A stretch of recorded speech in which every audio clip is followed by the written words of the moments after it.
What is an FHA loan? An FHA loan is a government-backed mortgage option with more lenient credit score requirements than traditional loans. This really opens the door for many homebuyers or potential homebuyers who may struggle to qualify for a conventional loan or even a USDA loan. Young adult or recent college grads, self-employed individuals, like these are the perfect loans for people that want to buy a home but may have a little credit challenge. And we're going to really go into the credit challenges and how to overcome them and how FHA views them in this video. Let's start out with bankruptcy and the FHA loan. Bad credit reports aren't the only thing that an FHA loan can help with.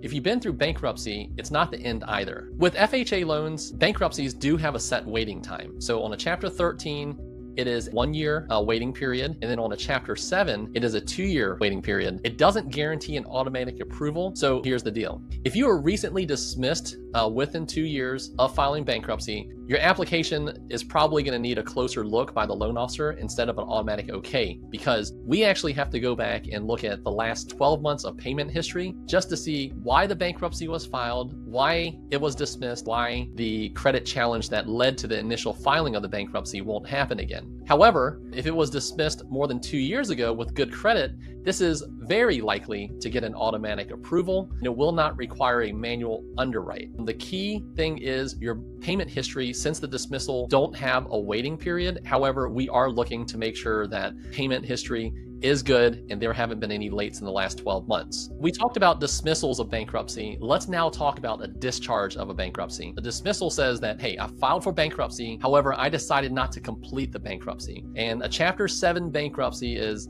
I file it, I complete it, and then everything's kind of wiped off. You have a 2-year waiting period. However, if you have a very extenuating circumstance with a letter of explanation, we can review it at the 1-year mark. On a Chapter 13 bankruptcy, because it's on a payment plan, without dismissal or discharge, you have to have 1 year from the time of filing, and as long as we have trustee permission, we can actually complete the loan with an FHA and trustee permission. Now, let's go back to where the application may need a closer look, so that we can kind of identify the things that the loan officer and the underwriter are looking for. The first part is why the bankruptcy happened. Is it due to like medical issues? Is it due to financial challenges? Is it due to job change, relocation, a death in the family? Certain things definitely have different priority levels. However, once we have identified why the bankruptcy happened, we have to then go into what has changed to kind of avoid it happening again. Yes, we had a bankruptcy because I lost my job for a couple months. We didn't have a lot in savings, and that's what led to the bankruptcy. However, now we've got a nest egg kind of saved up, so we have some cash reserves.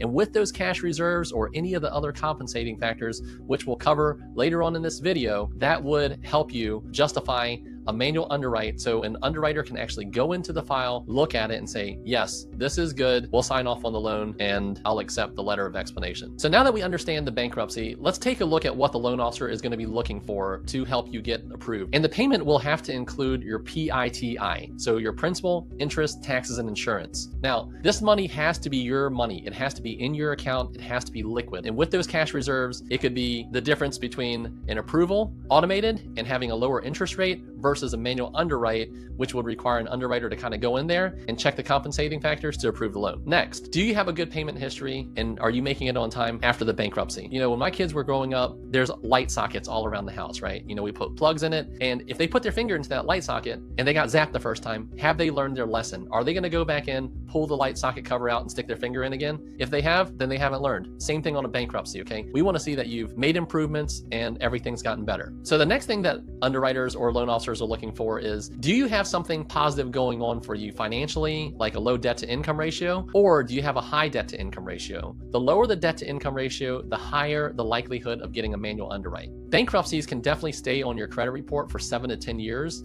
However, if the bankruptcy is satisfied by a complete discharge, at that point, if you have the waiting time and if you have reestablished your credit, that will certainly build your credit score back up and improve your chances of getting an approval. So on a Chapter 7 bankruptcy, there's a 1 or 2 year waiting period. 1 year with an extenuating circumstance, 2 years with the regular discharge, and 12 months of payment history up to the time of application. Everything's been paid on time. On the Chapter 13, it does require that you've made your payments on time because you're paying your creditor back in the repayment plan. And having that payment history, paid on time, will improve your chances of having the trustee give you permission to go ahead and apply for a mortgage. Let me go ahead and give you an example of a customer that I recently helped. The customer, they went through a tough financial period due to divorce and new marital debt with their new spouse. They had to file a Chapter 7 bankruptcy. However, my customer diligently rebuilt his credit after 2 years. He was never late again on any credit cards, never late on any installment loans, because he started setting up automatic payments. He did qualify for an FHA loan, and by the time he came and saw me and got that new loan, his credit score had improved to a 640 credit score. He's now a homeowner. The moral of that story is, if you file the bankruptcy, it's totally not the end of the world. Reestablishing credit is really important, okay? You have to reestablish some sort of credit, and if you want it to be affordable credit, I would highly recommend a secure credit card.